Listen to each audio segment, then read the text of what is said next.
Rahman Ajmal, ex MLA south শর্মারা, আমার সম্মানীয় আমার দলের সিট হযরত মাওলানা হুজুর সন্তান থেকে তো সম্বর্ধনা জানাবো আমার পাক আবেদ বাড়ির সম্মানীয় কেন্দ্রীয় নেতৃত্ব তথা আগন্তুক নির্বাচনের আমার রাজ্যের দল প্রার্থী মীনাক্ষী রহমান বায়ুদানি এখন আর সালমান গামুসা সেলিম সাদর জাতীয় হরাইরে থেকে তো আমি সম্বর্ধনা জানাম।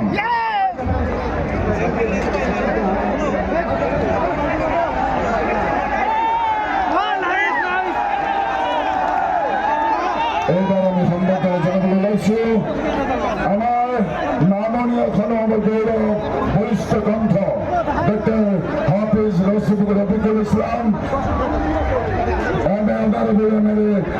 জামিয়া নমস্তে।